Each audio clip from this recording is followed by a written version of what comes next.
Le film de James Wan redresse la barre après l'échec de Justice League, mais ce n'est toujours pas ça.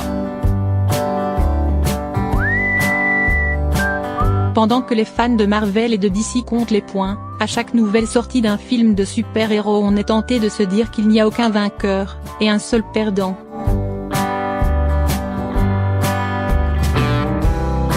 Le cinéma.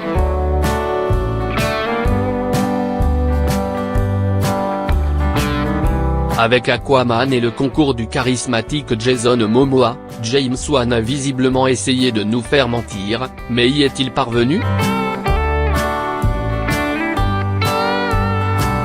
Pas vraiment.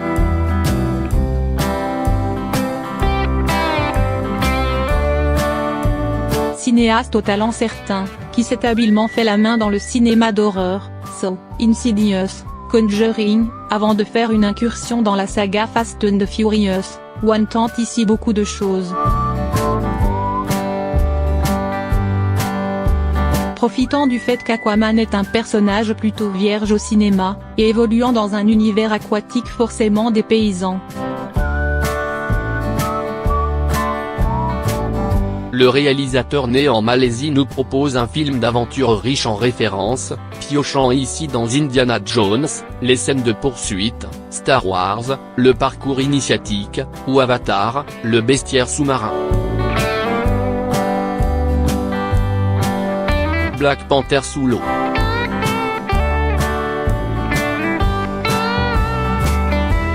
Sauf que.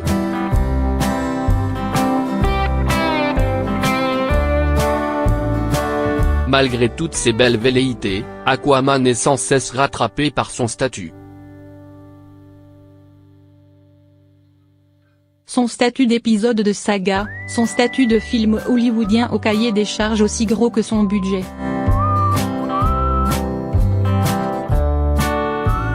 Son statut d'adaptation de comique qui doit à la fois plaire aux puristes et aux simples amateurs.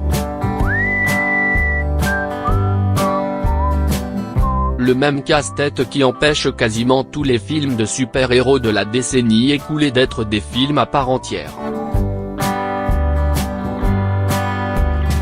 Et, de fait, Aquaman ne parvient jamais à être aussi original qu'il aurait voulu l'être. À bien des égards, Aquaman est le Black Panther de l'univers DC. Comment ne pas voir en Atlantis un Wakanda aquatique, tout aussi avancé technologiquement, en proie à la division et caché des yeux du reste du monde. Sans parler du duel entre Arthur Curry et son demi-frère pour l'accession au trône, sorte de version la petite sirène du combat entre T'Challa et Killmonger.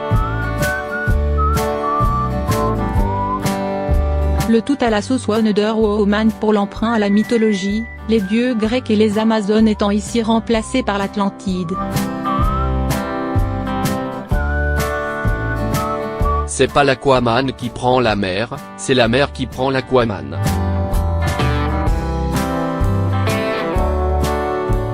Le film de James Wan enchaîne les poncifs, et ses personnages, au demeurant bien interprétés, n'y échappent pas.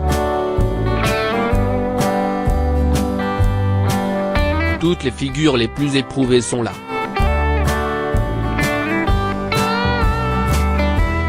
Les Némésis, Patrick Wilson Orme, Yahya Abdul-Mateen II David Kane, l'acolyte option Love Interest, Amber Heard de Mera, le mentor, Willem Dafoe Vulko, et le parent qui s'est sacrifié, Nicole Kidman Atlana. Et Jason Momoa dans tout ça ?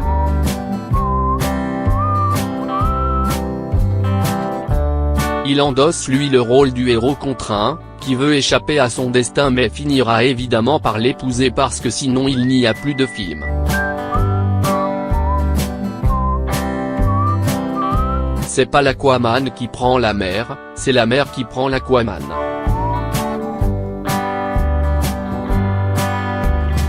Tout ceci est déjà vu, donc, mais plutôt bien exécuté. Les scènes sous l'eau sont visuellement réussies, ce qui n'était pas gagné d'avance, le rythme plutôt bien tenu. on se laisse volontiers porter par le courant, et ce n'est que dans le final qu'Aquaman dérape véritablement, noyant l'écran d'une bouillabaisse numérique digne des pires scènes de Batman vs Superman ou Justice League. Un passage sans doute obligé, mais terriblement éprouvant pour conclure un film marathon, 2h35, qui essaie maladroitement de se donner un peu d'épaisseur avec son sous-texte écolo-pacifiste.